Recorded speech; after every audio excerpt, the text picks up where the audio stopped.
Okay, ladies and gentlemen, today we're going to take a look at the second part of topic 11, which is going to be rocks. Now, as we can see in this picture, there are three different types of rocks. So what is a rock? We've already looked at minerals.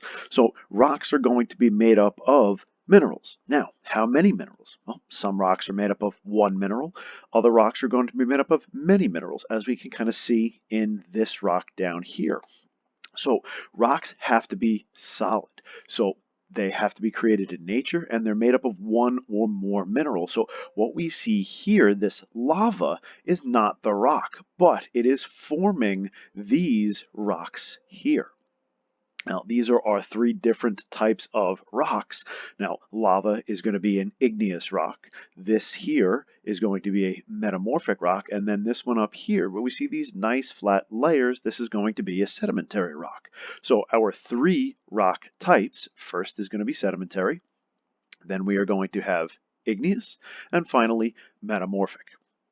This is the order that we're going to learn them in. Today, we're only going to be talking about the sedimentary rocks. Okay, so make sure that you have out your reference tables, right? And it is in your best interest to have them open up to page 6 and 7 so you can see both. So again, here are those three different types of rocks. This is your metamorphic over here. This is the metamorphic. This is your sedimentary. And up top here, right, this is going to be your igneous rock. So today we're going to take a look at just sedimentary rocks. Now, sedimentary rocks are made up of essentially what their name says. We can see right here they're made up of sediments. So when we think of a sedimentary rock, we have to think about essentially what they came from. Okay, sediments, all right, meaning pieces of other rocks. So either sediments or what we call fragments. So if you took a rock and smashed it on the floor, you created sediments or fragments, meaning pieces of that other rock, right? These generally form at or near the surface of the earth. Okay, so when we have rocks that are at the surface, they're broken down into those sediments by two processes that we've already talked about before, right? Those two processes are weathering and erosion, and we can see that happening right here. Every time it rains, the rainwater is washing over the rocks, breaking it apart into smaller pieces. Those sediments are carried down, right? They are eroded and carried away by wind, water, people, lots of different things. Okay, so that's how we create sediments. So generally sedimentary rocks are going to form in water. Why? Well, what happens is when rain or people or anything breaks the rocks into sediments, the second they get put on the ground, they're going to get moved around. Generally, when it rains, they're going to go into puddles or rivers or oceans or things like that. And what happens, we've learned that they settle down at the bottom, right? They create these nice flat layers. Well, if you're here on the bottom, right, and then everything else gets piled on top of you, so the weight from all the water and all those sediments on top of you squeezes down, what happens is you get squished. All right, so all these layers are now squished together. And now when we add the water, this is kind of where the sediment comes in. All right, the sediment has water in between its pore spaces. That water dissolves and it creates a cement. If you've ever seen roads being created, or better, sidewalks, right? Sidewalks are cement, right? Is usually just different pieces of rock mixtures you put in the water, and then what makes it hard? It dries. When it dries, that's the cement or the minerals that are dissolved in the water cementing those particles together. That's the glue. Okay, now there are essentially 4 steps to form a sedimentary rock, and it's not something that you have to memorize. Okay, so we're going to take a look at our reference tables. We're going to start on the top of page 6. So your reference tables, page 6, is going to have your sedimentary rock chart. Now we're going to take a look at this chart, right, and what creates a sedimentary rock. Well, for our purposes here, we're going to start with sedimentary rock, and then we're not going to move forward. In order to figure out what forms it, we have to kind of go backwards. So sedimentary rocks are going to form, you're going to have compaction and or cementation. They have to be deposited, meaning dropped off and buried. And what has to be dropped off the buried, cemented, and compacted together, that is our sediments. Now, what types of rocks do sediments come from? And that's why this chart is known as the rock cycle. And if you guys remember, a cycle is something that happens over and over again. That's why it's this kind of circle shape.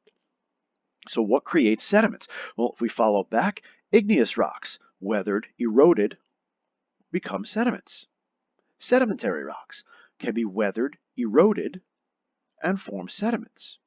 Metamorphic rocks can be weathered and eroded to form sediments. Even sediments can be eroded, meaning moved around, to create more sediments. So in the end, any type of rock, if they are weathered and eroded, meaning broken down, can become sediments. So our steps. First step, you need weathering and erosion to form these sediments. This right here is what is going to create that rock. But you have to create the sediments first. Okay, then if we take a look back after we have those sediments, we're going to have deposition and burial, because when you have weathering and erosion, erosion is that moving of those sediments. We then want to deposit them, meaning we have to drop them off, and then they're buried as more and more material is piled on top of them. So that's the second part, deposition and burial. Once those sediments are buried, you're going to have compaction and or, right? And I know it's in your notes, I'm just going to add it in here, right? And or cementation, because compaction can create sedimentary rocks, cementation can cause sedimentary rocks, or you can have both, right? And if you, again, take a look at your reference tables, we can see here that it says and or, meaning it can be one, the other, or both.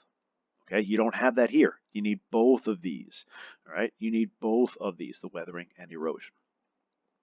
Okay, so that's how we create a sedimentary rock. Now, what does that lead to? Well, that leads us to our sedimentary rock chart, which is going to be now on page 7 of our reference table. So jump to page 7, and here is our chart for sedimentary rocks.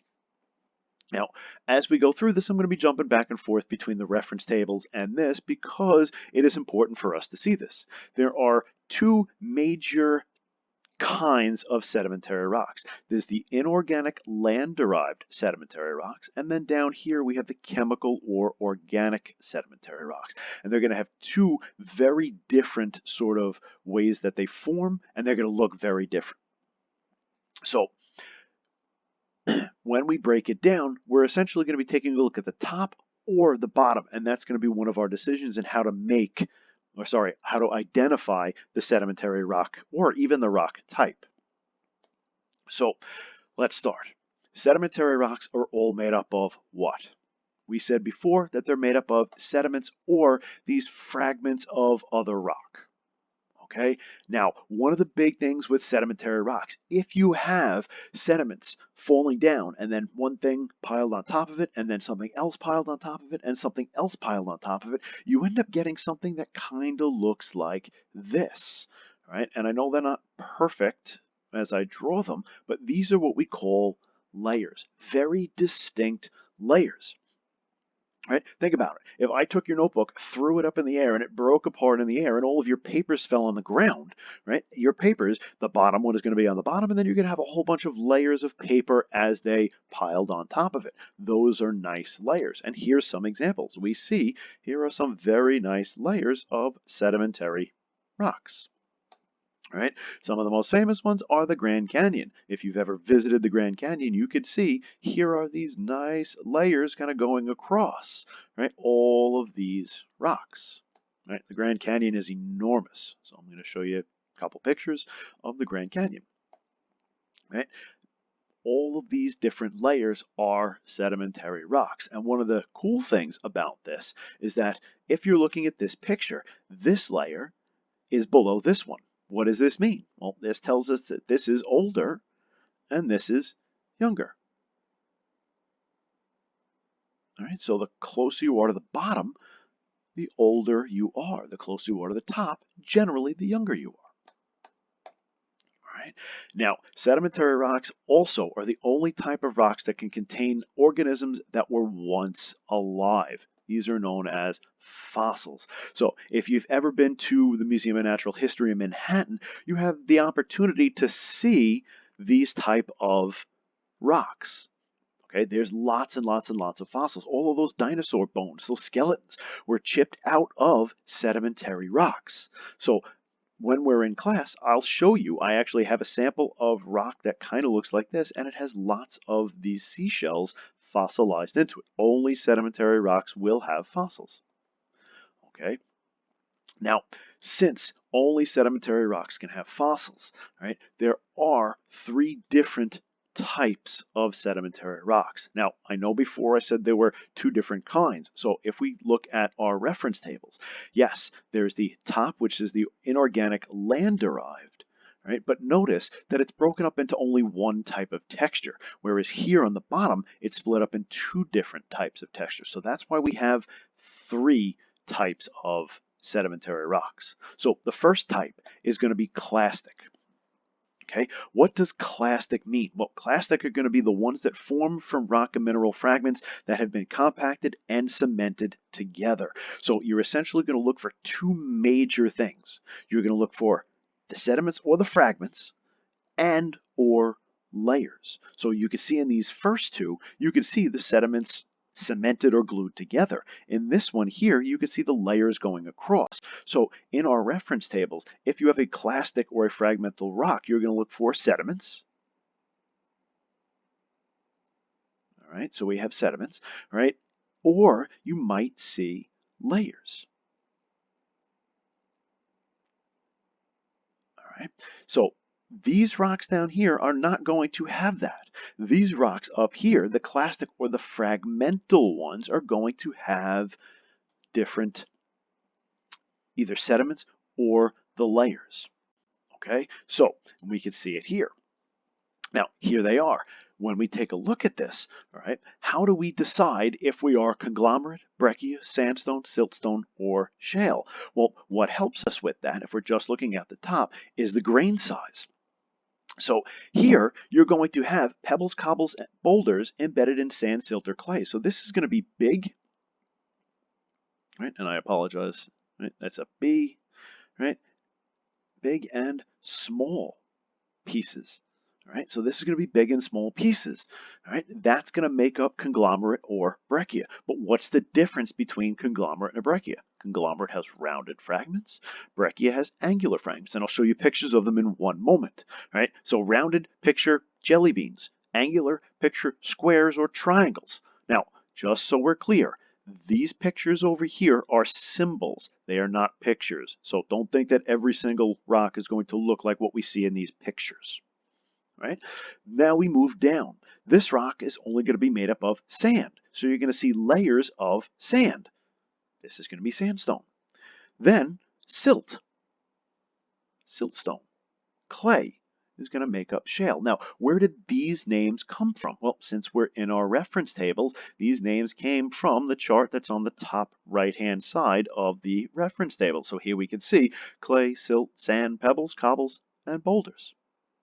Right? So nothing new. They're right here for us. Okay, now all of these rocks are going to have a very similar composition. So you can cross off this column. Make sure you could read what it says underneath it, but this part in here is not important. Right? In fact, most of this is also not really important. Okay, what we're going to look for mainly is rounded or angular fragments for the big and small pieces. We're going to look for sand, we're going to look for silt, we're going to look for clay, right? And these generally are going to have our layers, right? And these will have our sediments of big and small. Okay, so let's take a look at what they look like. So this is conglomerate. Notice that you have these nice kind of rounded sort of shapes. If I go on to breccia, right, here's breccia. See how this has a pointed angled shape? That's the difference. Right? Then we have sandstone. Sandstone, you can actually see the grains of sand stuck together. Nice layers. Then we have siltstone. Siltstone is much more difficult to see, and I put a penny here so that we can see it. We have trouble seeing the grains, but it still looks a little grainy. Notice you can still see the layers, almost like the pages in the side of a book. Finally, we have shale, right? Now, shale, this is a dime, so I've really zoomed in on this. This is shale, and the layers are even a little bit tough to see, but you could still make them out. You could see one thing piled on top of another, but notice that these grains are really, really, really tiny. All right, then we move on to the second part. Right, these are known as the crystalline ones. So these rocks almost look like a crystal. Why would that?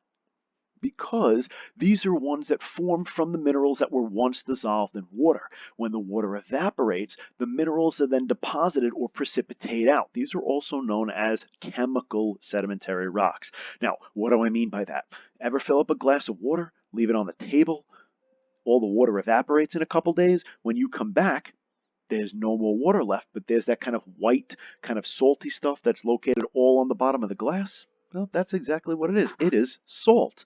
Chances are that's a crystalline sedimentary rock. Okay, so when we're identifying these rocks, they can only be classified by their composition. Grain size will not work for this. So now let's take a look. So I'm going to jump back to the reference table. So now if we look at the bottom, notice the grain size, which was very important up here. Fine to coarse. Fine means small, coarse means big. So this could be small to big. Does that help us? No. So I'm going to cross essentially this whole column out. But now composition is important, what that rock is made of, because they're made of mineral crystals. So we've identified these minerals in our lab. We've seen halite, we've seen gypsum, we've seen dolomite. Halite is a rock salt.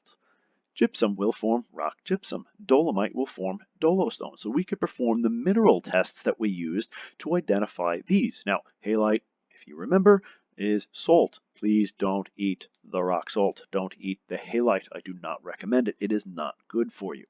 So composition is going to be extremely important here, right? So you could put stars next to composition, and if you want to just go back, put a star next to grain size, because these are extremely important. So here's what they look like. Here is rock salt, here is rock gypsum, and this is dolostone. These two can be confused with each other, but if you remember, what's one way that we can identify rock salt?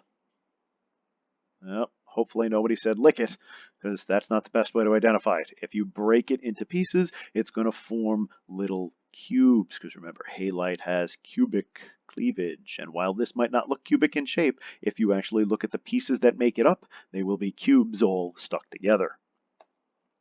Finally, we have the third and final type, which is the bioclastic ones. And if you guys remember what the prefix bio means once alive. And if you take a look at the column that says comments for this, right? Both of these say precipitates of biologic origin, right? Or cemented shell fragments. So limestone, which comes from the mineral calcite, was once alive. So what happens is precipitates of biologic origin are bones, shellfish, things like that are made up of calcium. When they break down, they can get dissolved in water. When the water evaporates, they can get left behind. You can get that sort of precipitate or cemented shell fragments. Okay, if you take a whole bunch of seashells and you end up gluing them together, cementing them together, which is very, very common, you get another type of limestone. The second one is the bioclastic one, and this is the bituminous coal, right? This is from compacted plant remains. So if you've ever seen like the coal or a charcoal for a barbecue, this is similar. It's not exactly the same, but it's similar to that. You're not actually going to see the plant remains, but you're going to see a very black, chalky rock. Right, so here is one type of limestone, right? And if you look closely at it, you don't see any cemented seashells in there. So this is going to be this first one, the precipitates, meaning the crystalline. Now the bioclastic, this is coal. Okay, so now when we do this, okay, our decisions essentially are going to be clastic, crystalline, or bioclastic to identify. Once we decide that, if it's clastic, you have to decide the grain size. So if you see big and small pieces, it has to be one of these two. Then you decide if it's rounded, angular, conglomerate, or breccia. If you see that it has layers, nice flat layers, you want to decide, can you see the particles easily? Sand. Can you see nothing?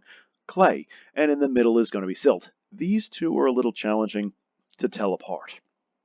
For the crystalline ones, we will test our minerals the way we would in the mineral lab. We have halite, we have gypsum, and we have dolomite. And we can tell if it's rock salt, rock gypsum, or dolostone.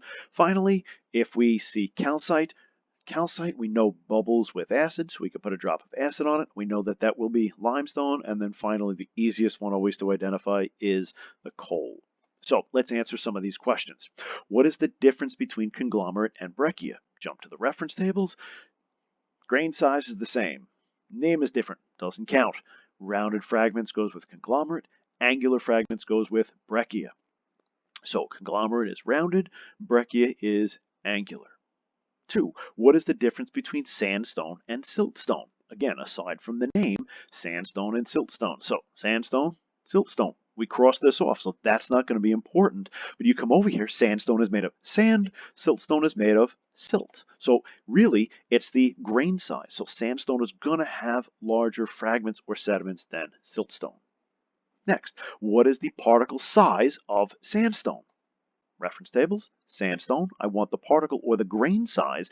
So now, yes, the name is sand, but this right here is what we're looking for. So 0.006 to 0.2 centimeters. So these are tiny particles, but we can still see them.